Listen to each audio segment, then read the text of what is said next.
Friends स्वागत कुछ आज मोस्ट इंपोर्टेंट वीडियो पर डिस्कशन करबा लॉन्ग क्वेश्चन टे आपन नेक आसी जो दादी बुढ़ा कर paper 10 रोची +3 first semester Odia honours पिला तो वर्तमान मुझे आपको गोटे वीडियो प्रीवियस क्लास रे देखी जोटा कि जो कॉलेज रे माने हाँ जो यूनिवर्सिटी रे एग्जाम माने कंप्लीट हो सारी कर पेपर 8 9 10 तार गोटे क्वेश्चन आंसर मुझे डिस्कसन करी तो से वीडियो देखी ना ताले देखीदेवे कहीं जानीपारे कई मैंने कौ भाया क्वेश्चन आसूँ तो बर्तमान से अनुसार आम माने डिस्कसन करवा माने आलोचना करवा से अनुसार आम प्रिपरेशन करवा क्वेश्चन केमी आसूँ तो बर्तमान मुझे दादीगुड़ार आउ गोटे 5 मार्क लॉन्ग क्वेश्चन जोटा कि बहुत इंपोर्टेंट लॉन्ग क्वेश्चन मैं प्रोवाइड कर सारी देखीदेवे कि प्ले बटन रे कि तार आई बटन मैं देदेवी आप जाकि देखिपारे तो बर्तमान आम बहुत इंपोर्टेंट लॉन्ग क्वेश्चन टे पढ़ा दादीबुढ़ार जोटा कि गोपीनाथ महांती दादीबुढ़ा उपन्यास महत्व प्रतिपादन कर महत्व प्रतिपादन कर माने कौन सब रही महत्व रही कौन कौ विषय को लेकिन दादीबुढ़ा रचना कर जोटा कि गोपीनाथ महांती तार गोटे प्रतिपादन कर क्वेश्चन आसो आई क्वेश्चन टी गोटे क्वेश्चन मैंने प्राक्ट कर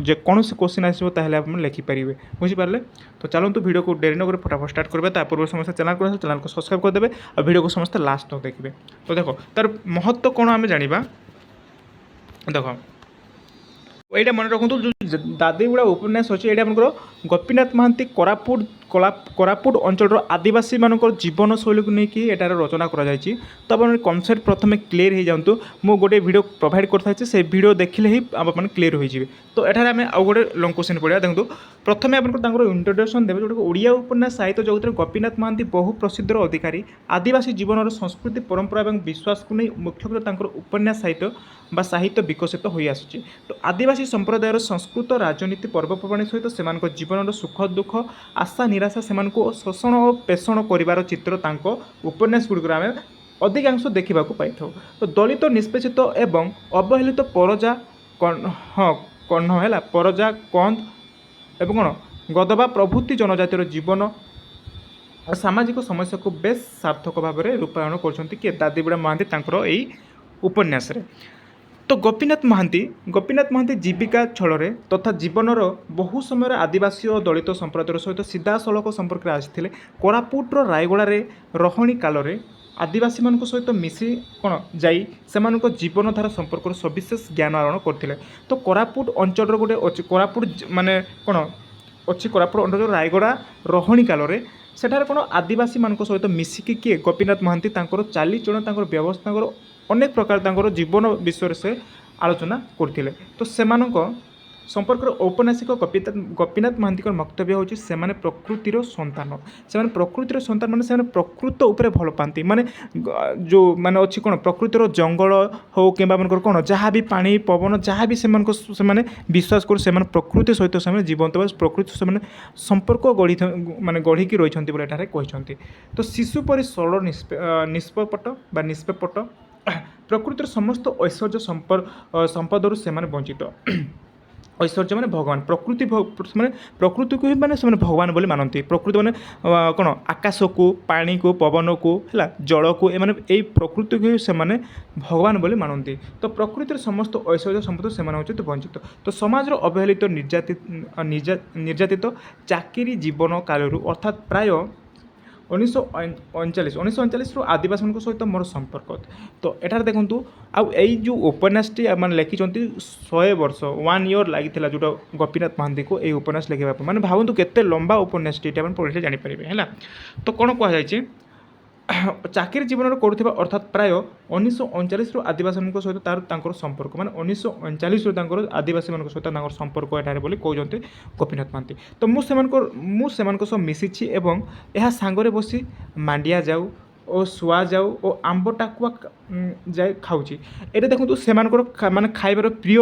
खाद्यटा जोटा कह माने लिखाई माने वर्णना कर जिते माने किए गोपीनाथ महांती मिसिकी मांडिया जाऊ है मांडिया जाऊ प्रिय खाद्य थिला शुआ जाऊ और आंब टाकुआ जाऊ से खाई रही थे तो परवर्ती कौन हो चोटई पारे एकाठी बसी सुख दुख होती से मद पियंती मु पीबारे नहीं तो मोर घृणा होना से बरं मोर भल पाइबा बढ़ी प्रतिदान पाई प्रचुर तो ये गोपीनाथ महांती कहते से मद्यपान करती किंतु मुझे मत पीएनि किंतु मु घृणा करनी कहते से मद पियंती हाँ तो देखो ପ୍ରତିଦାନରେ ପାଇଛି ମଧ୍ୟ ପ୍ରଚୁର। ତ ଏହା ବ୍ୟତୀତ ସହରୀ ମଣିଷର ମନଗହନକୁ ଅଧ୍ୟୟନ କରି ମଧ୍ୟ ସେ କେତେକ ଉପନ୍ୟାସର ରଚନା କରିଛନ୍ତି। ମଣିଷର ଜୀବନକୁ ଗୋପୀନାଥ ମହାନ୍ତି ଟିକି ନିଖି ଭାବରେ ତାଙ୍କର ନିରୀକ୍ଷଣ କରିଛନ୍ତି। ଗୋପୀନାଥ ମହାନ୍ତି ବହୁ ଉପନ୍ୟାସର ସ୍ରଷ୍ଟା। ତାଙ୍କର ଉପନ୍ୟାସ ଗୁଡ଼ିକ ହେଉଛି ଦାଦିବୁଡ଼ା ହେଲା। ଏଇ ଯେଉଁ ଦାଦିବୁଡ଼ା କେବେ ରଚନା ହୋଇଛି 1944 ମସିହାରେ, ମନେ ରଖିବେ। ଦାଦିବୁଡ଼ା 1944 ମସିହାରେ ପ୍ରକାଶ ପାଇଛି। ପରଜା 1945ରେ, ଅମୃତର ସନ୍ତାନ 1949 ପାଇଁ ଏବଂ ଶିବ ଭାଇ 1955 ପାଇଁ, ଅପହଞ୍ଚ 1961 ପାଇଁ। ଏଗୁଡ଼ିକ ଆଦିବାସୀ ଜୀବନ ଭିତ୍ତିକ ଉପନ୍ୟାସ। ଆଉ ଏଇ ଦେଖନ୍ତୁ, ଏଇଟା ମନେ ରଖିବେ, ଅମୃତ ସନ୍ତାନ ପାଇଁ କେନ୍ଦ୍ର ସାହିତ୍ୟ ଏକାଡେମୀ ପୁରସ୍କାର ମଧ୍ୟ ପାଇଛନ୍ତି ହେଲା। ଅମୃତ ସନ୍ତାନ ପାଇଁ ମନେ ରଖିବେ। ତ ଏଇଟା ଗଲା, ଏଗୁଡ଼ିକ ଆଦିବାସୀ ଜୀବନ ଭିତ୍ତିକ ଉପନ୍ୟାସ। ତାଙ୍କର ପରଜା ଉପନ୍ୟାସଟି ଏକ ସାର୍ଥକ ସୃଷ୍ଟି। ଏହା ଯଥାର୍ଥରେ ପରଜା ଜୀବନର ମହାକାବ୍ୟ। ଏହି ଉପନ୍ୟାସର ଶୁକ୍ରଜାନି, ମାଣ୍ଡିଆଜାନି, ଜିଲ୍ଲି ବିଲ୍ଲି ପ୍ରଭୃତି ଚରିତ୍ରର ଅମର ହୋଇ ରହିବେ। এই ଯେଉଁ ଉପନ୍ୟାସ ଅଛି, ସେ ଉପନ୍ୟାସର ଚରିତ୍ର ହେଉଛନ୍ତି ମାଣ୍ଡିଆଜାନି, ଜିଲ୍ଲି ବିଲ୍ଲି ପ୍ରଭୃତି ଚରିତ୍ରର ଅମର ହୋଇ ରହିଛନ୍ତି ବୋଲି ଏଠାରେ ସିଏ ଉପସ୍ଥାପନ କରୁଛନ୍ତି ବା ବର୍ଣ୍ଣନା କରୁଛନ୍ତି। ତ ରାମଚନ୍ଦ୍ର ବିଷୟୀ ଫକୀରମୋହନଙ୍କର ରାମଚନ୍ଦ୍ର ମଙ୍ଗରାଜଙ୍କ ଦ୍ୱିତୀୟ ସଂସ୍କରଣ କହିଲେ କ'ଣ ଅଯଥାର୍ଥ ହେବ ନାହିଁ। ତ ଯେଉଁଟା ଫକୀରମୋହନ ଲେଖିଛନ୍ତି କ'ଣ, ଫକୀରମୋହନଙ୍କର ଯେଉଁଟାକି ରାମଚନ୍ଦ୍ର ମଙ୍ଗରାଜ 6 ମାଣ 8 ଗୁଣ୍ଠରେ ଯେମିତି ବର୍ଣ୍ଣନା କରୁଛନ୍ତି, ତାହାର ମଧ୍ୟ ସେମ୍ ଏଠାରେ ଆମେ ଦେଖିବାକୁ ପାଇବା କ'ଣ, ଦାଦିବୁଡ଼ା ଉପନ୍ୟାସ ଯେଉଁଟାକି ଗୋପୀନାଥ ମହାନ୍ତିଙ୍କର। ତ ଆମେ କହିବା ତାଙ୍କର ଦ୍ୱିତୀୟ ସଂସ୍କରଣ କହିଲେ ଆମେ ଯଥାର୍ଥ ହେବ ନାହିଁ ବୋଲି ଏଠାରେ କହୁଛନ୍ତି। ତ ପରବର୍ତ୍ତୀ ଦେଖନ୍ତୁ, ଔପନ୍ୟାସିକ ଗୋପୀନାଥ ମହାନ୍ତି ଆଦିବାସୀ ଜୀବନ ସମ୍ବଳିତ ପ୍ରଥମ ଉପନ୍ୟାସ ଦାଦିବୁଡ଼ା ପ୍ରକାଶ ହୁଏ 1944 ମସିହାରେ। କୋରାପୁଟର ରହଣୀର ଅଭିଜ୍ଞତା ତଥା ଆଦିବାସୀମାନଙ୍କ ସହ ଘନିଷ୍ଠତା ପ୍ରଥମ ବଳିଷ୍ଠ ଶୈଳ୍ପିକ ଓ ଆତ୍ମପ୍ରକାଶ ହେଉଛି ଦାଦିବୁଡ଼ା। ଏବଂ ଏହି ଶିଳ୍ପକାଳର ସାର୍ଥକ ଉନ୍ନତ ବିକାଶ ପରଜାର ସଂଗଠିତ ଦାଦିବୁଡ଼ାରେ ପ୍ରଥମ କରି ଗୋପୀନାଥ ମହାନ୍ତି ବା ଆଦିବାସୀମାନଙ୍କ ସଂସ୍କୃତି, ପରମ୍ପରା, ବିଶ୍ୱାସ ଓ କ'ଣ ବିଚାରବୋଧକ ସମ୍ବଳ କରି ମଣିଷ ଜୀବନର ସନାତନ ଓ ଜୀବନଧାରାର ଶୁଭାରମ୍ଭ କରୁଛନ୍ତି। ଦାଦିବୁଡ଼ାର ପ୍ରତିଷ୍ଠାରେ ଉପନ୍ୟାସର ପ୍ରାଣ ପ୍ରତିଷ୍ଠା ଓ ଦାଦିବୁଡ଼ାର ବିଲୟର ଉପନ୍ୟାସର ପରିସମାପ୍ତି। ଦାଦିବୁଡ଼ା ସାଧାରଣ ଦୃଷ୍ଟିରେ ଏକ ଖଜୁରୀ ଗଛ ହେଲେ ଆଦିବାସୀର ଚେତନାରେ ତାହା କ'ଣ ପରମ୍ପରା ଓ ପୂର୍ବପୁରୁଷ ପ୍ରତୀକ। ତ ଜାଣିବା ଆମେ ଦାଦିବୁଡ଼ା, ମୁଁ ଆପଣଙ୍କୁ ପ୍ରିଭିୟସ୍ କ୍ଲାସ୍ରେ ମଧ୍ୟ କହୁଥିଲି ଦାଦିବୁଡ଼ା ମାନେ କାହାକୁ, ସେମାନେ ଦାଦିବୁଡ଼ାର ଏଇଭଳି ନାମକରଣ ସାର୍ଥକତା କାହିଁକି ହୋଇଛି ହେଲା। ତ ଆପଣମାନଙ୍କୁ ମୁଁ ପ୍ରିଭିୟସ୍ କ୍ଲାସ୍ରେ ମଧ୍ୟ କହିଥିଲି ଦାଦିବୁଡ଼ା ମାନେ ବାପାର ବାପାକୁ ବୋଲି ଆମେ ଦାଦି ବୋଲି କହିଥାଉ। କିନ୍ତୁ ଏଇଟା ଦେଖନ୍ତୁ, ଯେଉଁ ମାନେ ଅଛନ୍ତି, ଯେଉଁମାନେ କୋରାପୁଟ ଅଞ୍ଚଳର ଯେଉଁ ଆଦିବାସୀ ମାନେ, ଦାଦିବୁଡ଼ା ଏହିପରି ନାମକରଣ ଏମିତି କରାଯାଇଛି ଯେ ସେମାନେ ଗୋଟେ ଖଜୁରୀ ଗଛକୁ ହେଲା ଦାଦିବୁଡ଼ା ବୋଲି ସେମାନେ ବିଶ୍ୱାସ କରନ୍ତି। ସେମାନେ ଖଜୁରୀ ଗଛର ଯେଉଁ ଅଛି ତାଙ୍କର କ'ଣ ଗୋଟେ ଭଙ୍ଗା ଖଜୁରୀ ଗଛକୁ ସେମାନେ ଦାଦିବୁଡ଼ା ବୋଲି ବିଶ୍ୱାସ କରନ୍ତି ଏବଂ ପୂଜା ମଧ୍ୟ କରନ୍ତି, ବିଶ୍ୱାସ କରନ୍ତି। ତ ଦେଖନ୍ତୁ, ଲୋକଙ୍କର ସରଳ ହୃଦୟ ଐକ୍ୟ ବିଶ୍ୱାସରେ ଖଜୁରୀ ଗଛର ଦାଦିବୁଡ଼ାର ସ୍ଥାପନ ହେଲା। ବର୍ତ୍ତମାନ ମୁଁ ଯାହା କହୁଛି, ତ ପରଜା ଓ କନ୍ଦ ଭାଷାର ସମ୍ମିଶ୍ରଣରେ କ'ଣ ପରମ୍ପରା ଓ ପୂର୍ବପୁରୁଷର ଏକ ଅଲେଖ ମୂର୍ତ୍ତିମନ୍ତ ବିଶ୍ୱାସର ପ୍ରତୀକ ହେଉଛି ଦାଦିବୁଡ଼ା। ତ ଦେଖ, ଆଦିବାସୀ ସମାଜର ସବୁ ଲୀଳା ଖଳା ଓ ତାହାରି ବାଟ ଦେଇ ସମସ୍ତଙ୍କ କାର୍ଯ୍ୟର ନୀରବ ଦ୍ରଷ୍ଟା ସେ ଲେଖକଙ୍କ ଭାଷାରେ କ'ଣ କୁହାଯାଇଛି, କାର୍ତ୍ତିକର ଶୀତଳ ପବନ ମଞ୍ଚେ ମଞ୍ଚେ ସହେ ଆଉ ନିର୍ବାକ ଅବିଚଳିତ ହୋଇ ଠିଆ ହୋଇ ରାତିର କ'ଣ ତାରା ଫୁଟା ଆକାଶ ପରି। ତାର ଦୁଃଖ ନାହିଁ, କଷ୍ଟ ନାହିଁ, ଅନୁଭୂତି ନାହିଁ, ହୃଦୟର ନାହିଁ, କାରଣ ସେ ଦେବତା ଠାରୁ ତାର ଖାଲି ଅଛି ଚାହିଁ ଚାହିଁ ଦେଖିବା, ଦେଖି ଦେଖି ଠିଆ ହେବା। ପ୍ରେମ, ବିବାହ ଓ ଜୀବିକାର ମୁକ ସାକ୍ଷୀ ହେଉଛି ଦାଦିବୁଡ଼ା। ପ୍ରେମ ଓ କ'ଣ ପ୍ରତାରଣା, ମାନସିକ ଓ ଭାବାବେଗ ସୃଷ୍ଟି ହୁଏ ଏହାରି ତଳେ। ତ ବାପ ଓ ପୁଅର, ପ୍ରେମିକ ପ୍ରେମିକାର ଯୌବନ ଓ ବାର୍ଦ୍ଧକ୍ୟର ଅଛିଣ୍ଡା ଚିନ୍ତାରେ ଦାଦିବୁଡ଼ା ସାକ୍ଷୀ ହୋଇ ଛିଡ଼ା ହୁଏ। ମାନେ ଏଇ ଦାଦିବୁଡ଼ା ଯେଉଁ ଅଛନ୍ତି ତାଙ୍କର ସବୁ କିଛି ମାନେ ସେମାନେ ଭାବି ନେଇଛନ୍ତି, ସେ ହିଁ ଆମର ସବୁ ରକ୍ଷାକର୍ତ୍ତା, ସେ ଏମାନଙ୍କର ଭଗବାନ ସବୁ କିଛି ବୋଲି ସେମାନେ ଏଠାରେ କହୁଛନ୍ତି। ସେମାନଙ୍କର ଦାଦିବୁଡ଼ା ଯେଉଁଟାକି ଆଦିବାସୀ ଅଞ୍ଚଳମାନଙ୍କର ତାଙ୍କର ଦେବତା ବୋଲି। ତ ରାମ ନାୟକର ପୁଅ ଠେଙ୍ଗାଜାନି, ମନେ ରଖିବେ, ରାମ ନାୟକର ପୁଅ ଗୋଟେ ଚରିତ୍ର, ମୁଖ୍ୟ ଚରିତ୍ର ହେଉଛନ୍ତି ଠେଙ୍ଗାଜାନି, ଯେଉଁଟାକି ପାଇବା ପାଇଁ ହରିଜାନିର ଝିଅ ସାରିଆନ ହେଲା। ହରିଜାନିର ଝିଅକୁ ସାରିଆନ ଓ ତାହାର ସାଥୀ ସାରିଆ ଫୁଲ ମଧ୍ୟରେ ଯେଉଁ ପ୍ରତିଯୋଗିତା ତଥା ମର୍ମ ବେଦନା ପ୍ରକାଶ ପାଇଛି, ତାହା ମଧ୍ୟ ଦାଦିବୁଡ଼ା ନିଶ୍ଚଳ ପାଦ ତଳେ ଘଟିଛି। ପାଖାପାଖି ଥିବା ହୁଙ୍କାବୁଡ଼ାରେ ଜୀବନ ଶକ୍ତିର ପ୍ରଚଳିତ ଲାଗିଥିବା ବେଳେ ଦାଦିବୁଡ଼ା କେବଳ ଆଦିବାସୀର ପ୍ରେମ, ବିରହ, ସୁଖ ଦୁଃଖ, ଆନନ୍ଦ ବ୍ୟର୍ଥତାର କ'ଣ ମୁକ ସାକ୍ଷୀ ଭାବେ ଛିଡ଼ା ହୋଇ ରହେ। ଅଥଚ ଜୀବନ ଶକ୍ତି ହୁଙ୍କାବୁଡ଼ାର ପ୍ରତୀକ ମାଧ୍ୟମରେ ସେଠିକାରେ ଗଡ଼ି ଚାଲେ ଓ ସୃଷ୍ଟିର ନୂତନ ଦିଗନ୍ତକୁ ବାହୁ ପ୍ରସାରେ। ତ ଦେଖନ୍ତୁ, ଏଠାରେ ଚରିତ୍ରମାନଙ୍କୁ ନିହାତି ଆପଣଙ୍କୁ ମନେ ରଖିବାକୁ ପଡ଼ିବ, ଯେଉଁଟାକି ରାମ ନାୟକର ପୁଅ ହେଉଛନ୍ତି ଠେଙ୍ଗାଜାନି ମୁଖ୍ୟ ଚରିତ୍ର ଏବଂ କ'ଣ ସନ୍ତୋଷୀ କୁମାରୀ ନାୟିକା ହେଲା ମୁଖ୍ୟ ଚରିତ୍ର 2 ଜଣଙ୍କୁ ଆମେ ମୁଖ୍ୟ ଚରିତ୍ର ଭାବେ ଆମେ ନେଇପାରିବା। ତ ପରବର୍ତ୍ତୀ କ'ଣ ହେଇଛି ନା ଡମ୍ବ ଖ୍ରୀଷ୍ଟିଆନ ଏଲିଆ ଏଇ ଯେଉଁ ଅଛନ୍ତି ଦାଦିବୁଡ଼ାରେ ଡମ୍ବ ଖ୍ରୀଷ୍ଟିଆନ ଏଲିଆ ପ୍ରାଚୀନର ଭାଇ ଅଲିଭେରିଆ ଝିଅ ସନ୍ତୋଷୀ। ଦେଖ ଏଇଟା ମନେ ରଖିବୁ ଅଲିଭେରିଆର ଝିଅ ହେଉଛନ୍ତି ସନ୍ତୋଷୀ। ଅଲିଭେରିଆ ହେଉଛନ୍ତି ସନ୍ତୋଷୀ ହେଉଛନ୍ତି ନାୟିକା ଯେଉଁଟାକି ମୁଖ୍ୟ ଚରିତ୍ର ତାଙ୍କ ବାପା ହେଉଛନ୍ତି କିଏ ଅଲିଭେରିଆ ହେଲା ମନେ ରଖିବେ। ତ ରାମ ନାୟକ ପୁଅ ଠେଙ୍ଗାଜାନିର ପ୍ରଣୟ ଓ ପଳାୟନ ପଛରେ ଦାଦିବୁଡ଼ାର ଆଶୀର୍ବାଦ ରହିଛି ବୋଲି ସନ୍ତୋଷ କୁମାରୀ ମନେ କରେ।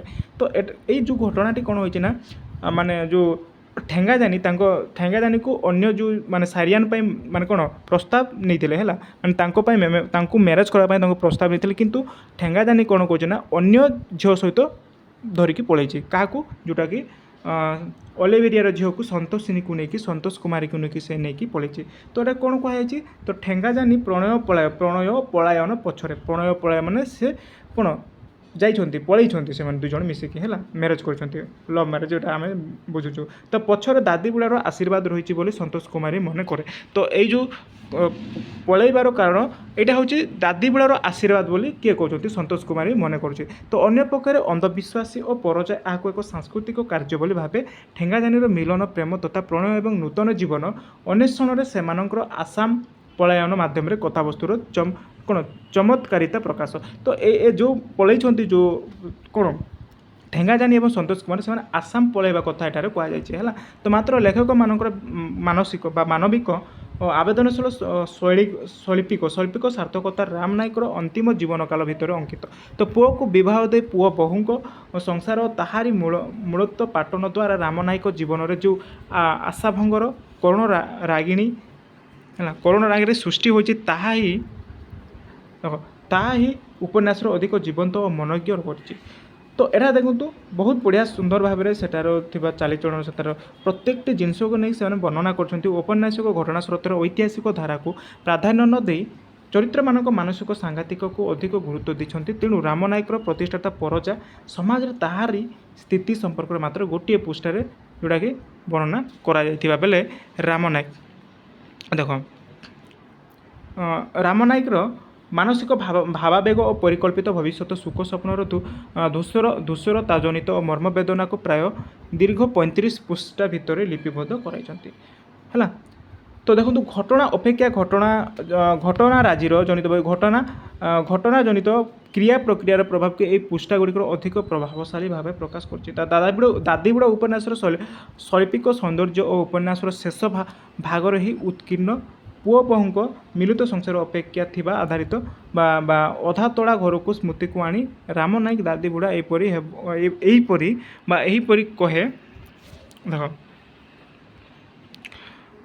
କ'ଣ କୁହାଯାଇଛି ଏହିପରି କହେ ଦାଦିବୁଡ଼ା ତୋର ମନରେ ଏଇଆ ଥିଲା ଦାଦିବୁଡ଼ା କି ଦୋଷ କରିଥିଲି ମୁଁ ତୋର ମୋର ସର୍ବନାଶ କଲୁ ଯଦି କହୁଛୁ ଠେଙ୍ଗାଜାନି ମୋର ଖରାପ ଡୁମା ଗୋଟିଏ ଭଲ ଡୁମା ପଠେଇଲୁ ନାହିଁ କାହିଁକି ଦାଦିବୁଡ଼ା। ତ ଏଠାରେ ଯେତେବେଳେ ଦେଖୁ ମାନେ ଯେଉଁ କ'ଣ ତାଙ୍କ ପୁଅ ଯେତେବେଳେ ଠେଙ୍ଗାଜାନି ଯାହା ସହିତ ତାଙ୍କ ବାବା ଯେହେତୁ ଯାହା ସହିତ ମାନେ ଇଚ୍ଛା କରିକି ତାଙ୍କୁ ପ୍ରସ୍ତାବ ପାଇଁ ମାନେ ଯାଇଥିଲେ ସେଇ ଝିଅ ସହିତ ମ୍ୟାରେଜ୍ ବା ବିବାହ ନ କରିକି ଅନ୍ୟ ଝିଅ ସହିତ ପଳେଇଛି କିଏ ତାଙ୍କ ପୁଅ ଠେଙ୍ଗାଜାନି।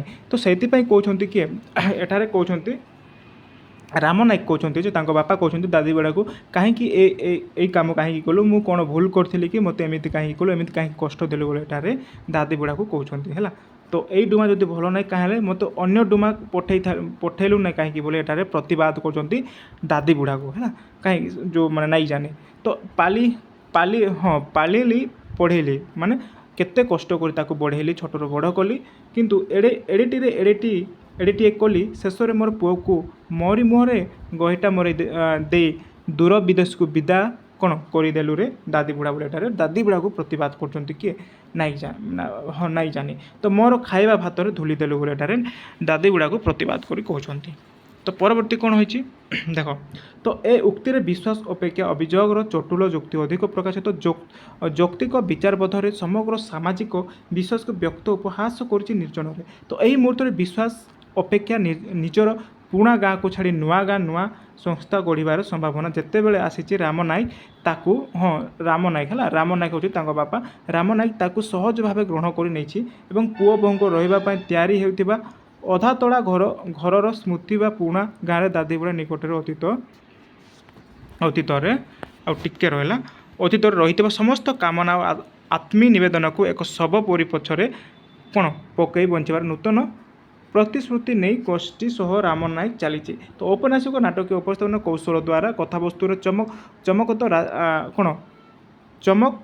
ଚମକକାରିତା ସୃଷ୍ଟି କରୁଛନ୍ତି ବା ଚମତ୍କାର ଭାବରେ ସୃଷ୍ଟି କରୁଛି।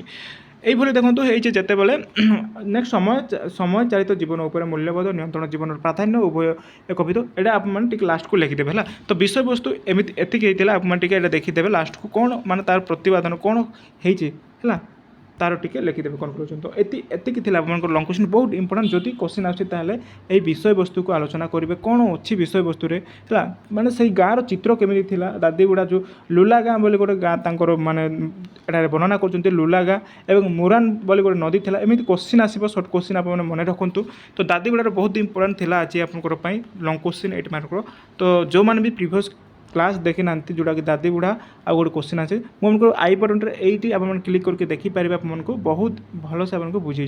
तो आज ये था नेक्स्ट आम आउ गोटे लंग क्वेश्चन नहीं आसवा जोटा कि सिलेक्शन क्वेश्चन ही मुझे प्रोवाइड कर दूसरी जहाँ भी लंग क्वेश्चन मान दूसरी से क्वेश्चन आमको एग्जाम पड़ो है। तो आज ये था धन्यवाद।